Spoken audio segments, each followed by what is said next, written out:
जब भी Pakistan economic revival की जाने बढ़ा तो पाकिस्तान में मनफी प्रोपेगेंडा शुरू हो जाता है। इनमें से एक कॉन्स्पिरेंसी थ्योरी बलूचिस्तान में मिसिंग पर्संस की भी है, जिसके लिए नाम निहाद लॉन्ग मार्च किया जा रहा है, जिसकी वजह से कारोबार और आम जिंदगी मुतासिर होती नजर आती है।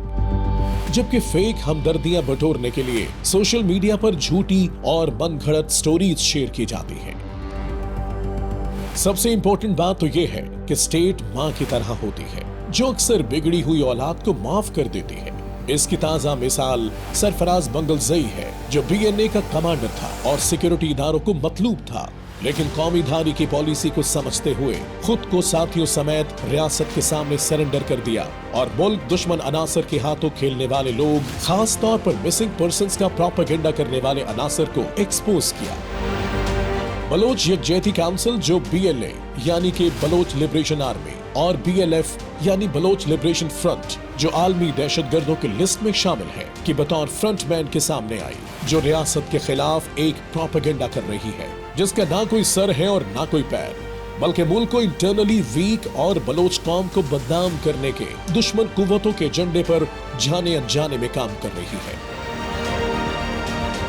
बलोच यकजहती काउंसिल का वजूद करीबा बलोच की मौत के बाद सामने आया, जिसकी लाश कनाडा में मिली और कैनेडियन पुलिस के अकॉर्डिंग वो नशे में थी, जबकि यूरोपियन ऑर्गेनाइजेशन डिसइंफो लैब ने इसका लिंक भारत से शो किया था। एक तरफ सरकारी तनख्वाह, दूसरी तरफ दहशतगर्दी की हिमायत। क्यों? डॉक्टर महरंग बलोच, जो मिसिंग पर्संस के नाम पर निकाले जाने वाले लॉन्ग मार्च के शुरका से मुख्तलिफ प्लेसेस पर खिताब करके इस मनफी प्रोपेगेंडे को परवान चढ़ाने में मसरूफ है। ये वही महरंग बलोच है जो अब्दुल गफ्फार लांगू की बेटी है, जो बीएलए का एक कमांडर था और रियासती इदारों पर लातादाद हमलों में मुलव्वस था। इसकी बेटी ने न सिर्फ रियासती वजीफा पर एजुकेशन हासिल की, बल्कि एजुकेशन मुकम्मल करने के बाद से अब तक वो सरकारी सैलरी के साथ साथ मुताद्दिद फैसिलिटीज भी ले रही है। मिसिंग पर्संस की अक्सरियत ऐसे लोगों की है जो लास्ट 2 डेकेड से पाकिस्तान के बॉर्डर एरियाज में, अफगानिस्तान और शाम में अमन दुश्मनों की कार्रवाइयों में मुलव्वस थे और मारे गए, जो डिफरेंट कलदम तंजीमों का पार्ट रहे।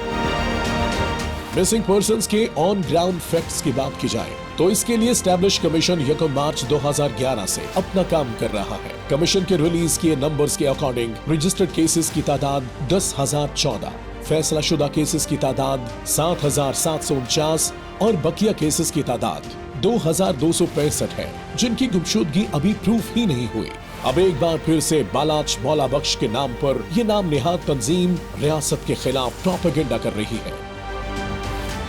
बलूचिस्तान में इंसानी हुकूक और नस्ल कुशी के नाम पर जारी प्रोटेस्ट को समझने के लिए हमें असल खिलाड़ियों, इसके बैकग्राउंड और इनके पास्ट को समझने के लिए कुछ हकायक को देखना होगा। सबसे पहले ये प्रोटेस्ट उस वक्त शुरू हुआ जब बालाच मौला बख्श नामी एक मुश्तबा शख्स को काउंटर टेररिज्म डिपार्टमेंट यानी कि सीटीडी बलूचिस्तान ने 5,000 ग्राम धमाकाखेज मवाद रखने के इल्जाम में गिरफ्तार किया।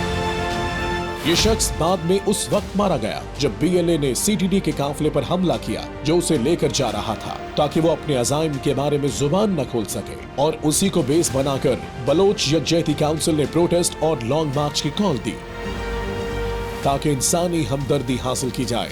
और उसके लिए बलोच खवातीन को भी प्रोटेस्ट की आड़ में शील्ड के तौर पर इस्तेमाल किया जा रहा है, जो बलोच रिवायात के खिलाफ है। ये लॉन्ग मार्च और प्रोटेस्ट एक ऐसे शख्स के लिए किया जा रहा है जिसने रियासत पर 11 हमलों और तुर्बत में बेगुनाह मजदूरों के कत्ल का एतराफ किया। लेकिन ऐसी मूवमेंट और लॉन्ग मार्च उन निहत्ते मजदूरों के लिए नहीं किया जाता जो रिस्क हलाल के लिए तुर्बत आए और उन्हें शहीद कर दिया गया। इस हसास मामले पर कानूनी कार्रवाई भी जारी है, लेकिन चंद अफराद जो जाने अनजाने में दुश्मन कुव्वतों के आलाकार बने हुए हैं और गयूर बलोचों को भड़का रहे हैं। रियासत को हमेशा ब्लेम किया जाता है कि वो बलोचों को गायब कर देती है, लेकिन इसी रियासत ने मुताद्दिद लोगों को माफ किया जो निहत्ते लोगों का खून बहाते हैं। उनकी एग्जाम्पल गुलजार इमाम शम्बे है, जो एक अमन दुश्मन था और बीएनएन का सरबराह था और निहत्ते लोगों का कत्ल किया, लेकिन रियासत ने उसे माफ करके कौमी धारे में शामिल किया। इस मनफी प्रोपेगेंडे का फायदा बीएलए को ही हो रहा है। एक तरफ वो अमन दुश्मन बालाच मौला बख्श के नाम पर नए लोग भर्ती करेंगे और दूसरी तरफ वो उन लोगों को भी रोकेंगे कि अगर रियासत से मुज़ाकरात किए तो मारे जाओगे। मिसिंग बलोचों की आवाज तो मामा कदीर बना रहा है, फिर बलोच यकजहती काउंसिल के वजूद की क्या जरूरत थी? डॉक्टर महरंग बलोच को रियासत ने वजीफा देकर डॉक्टर बनाया, अच्छी नौकरी दी। क्या ये कसूर है इस रियासत का?